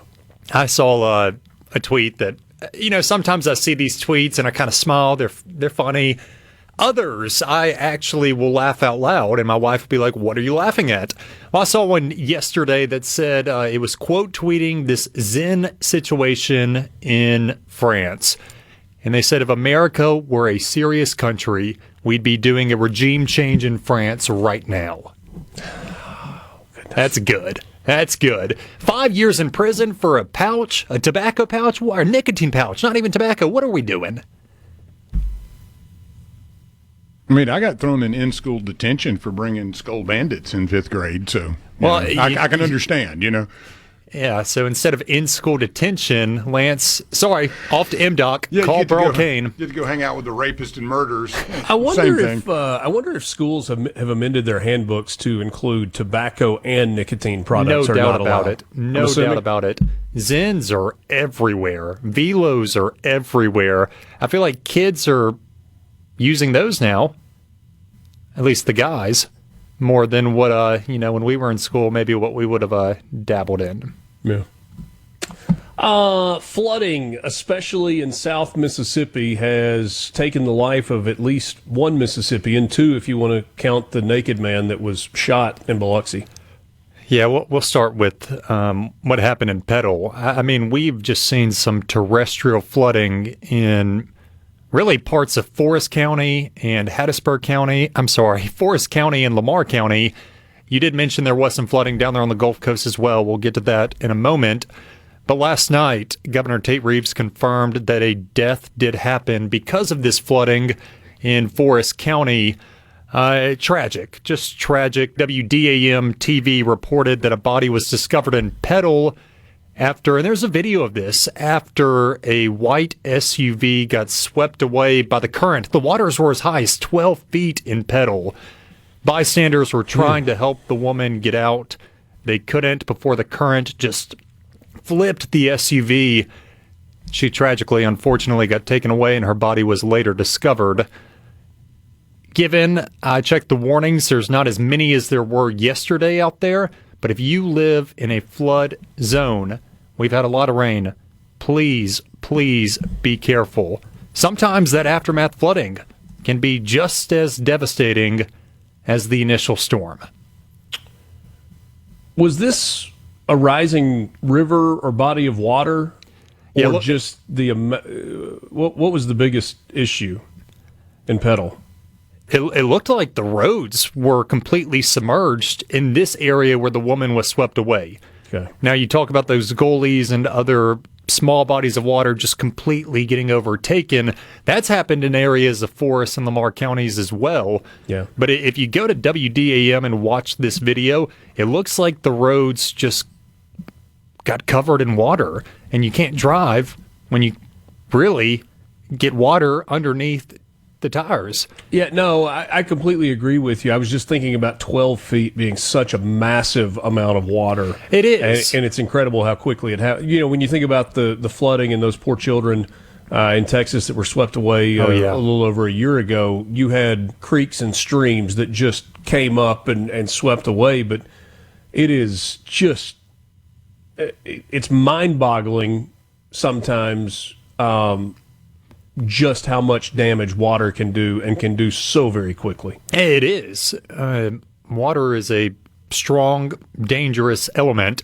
You know how when you're driving on 49 south, some of those medians get pretty deep between the two sides of the highway.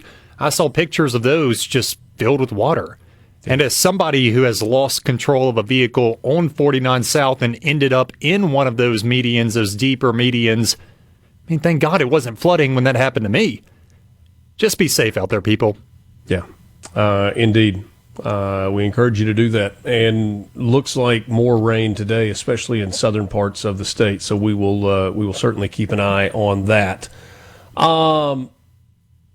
We've talked about it a fair amount this morning. Massive sports weekend over the Memorial Day weekend. Obviously, the highlight is regionals that are happening in Hattiesburg and Starkville. But you got a JUCO Women's College World Series winner. You've got William Carey still playing in the World Series in Idaho, and just a lot of stuff happening, a lot of good happening. A lot of good. Lots of shout-outs. Deservingly so. I mean, let's start from D3. The Belhaven softball team is going to its second Women's College World Series in 3 years. Yep. Kevin Griffin has done a tremendous job as the head coach over there at Belhaven. Hopefully this year they win it all. Back in 2024, they were one game away from winning a national title.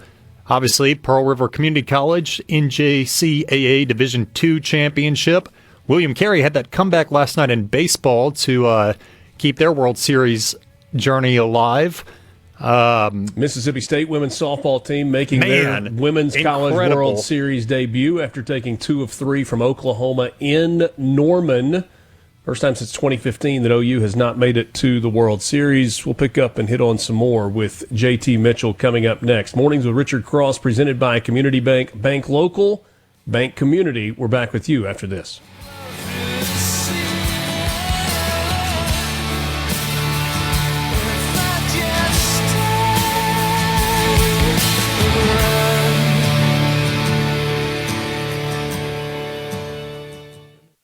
From the Venable Glass Track. Waking up Mississippi. From South Haven to Scuba, it's Mornings with Richard Cross on SuperTalk Mississippi. Dynamite's in the belfry, baby, playing with the bats. Little guns downtown in front of what was trying out his attitude on all the cats. Papa's on the corner, waiting for the bullets. Mornings with Richard Cross, SuperTalk Mississippi. Thanks for being with us, and thanks to JT Mitchell for stopping in a day later than normal after yesterday's Memorial Day holiday. JT, we were talking about all of the success on the diamonds in both baseball and softball. We've got that going on the golf course as well, with both Ole Miss and Mississippi State advancing to the NCAA Men's Championship. The Ole Miss women's golf team advanced on the women's side. But from a news perspective, should not go unnoticed the economic impact that exists for hosting multiple regionals in the state of Mississippi. You're right. And we love when sports are successful. But we try to find every headline possible when we get in situations like this. And this weekend, we have regionals happening in Starkville and Hattiesburg. Now, if you rewind to last year, we had regionals in Oxford and Hattiesburg. And so at the time, we were like, this is great. But how great is this for the state? Let's talk to some people. You may have had some people on your shows as well.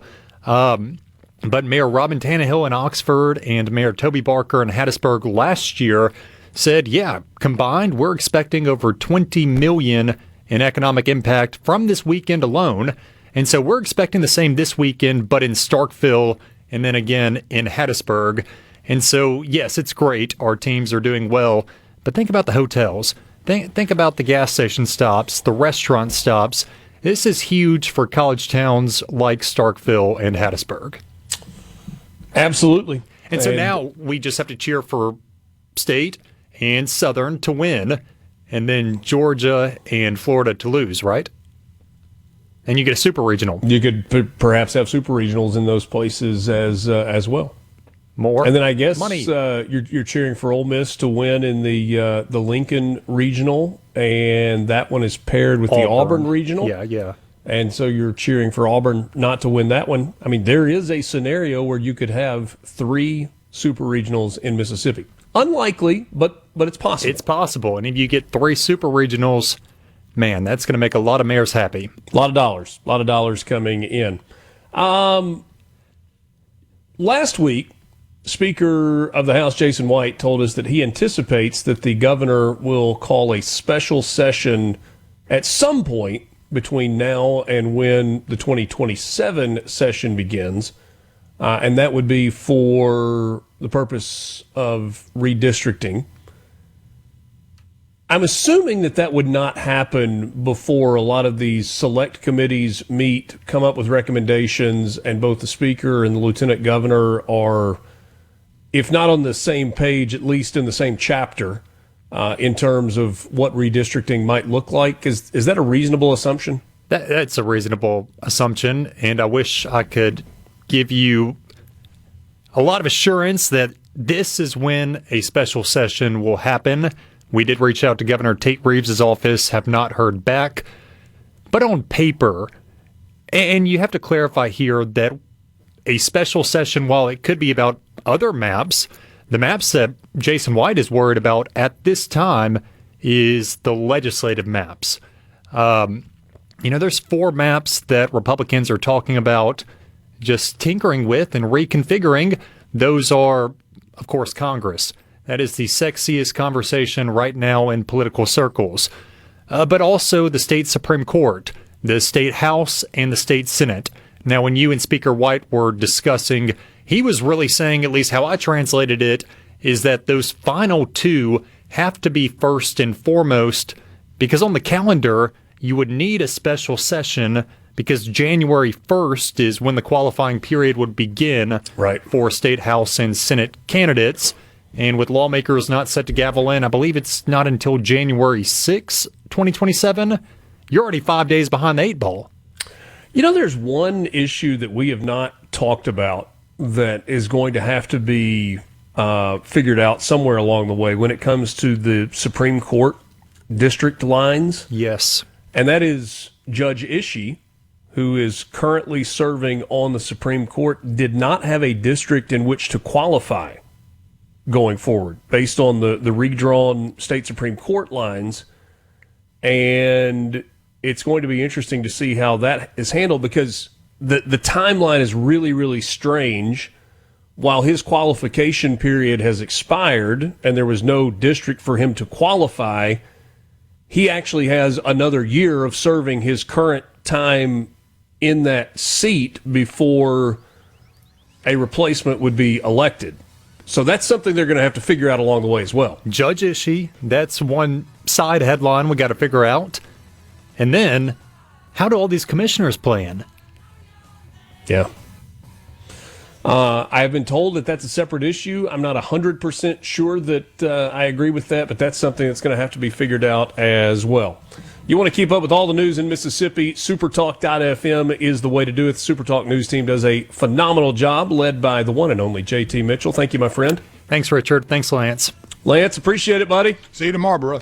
Let's have a great Tuesday. Thanks for being with us. Mornings with Richard Cross, presented by Community Bank. We're back with you tomorrow morning just after 6 o'clock. Until then, have a great day.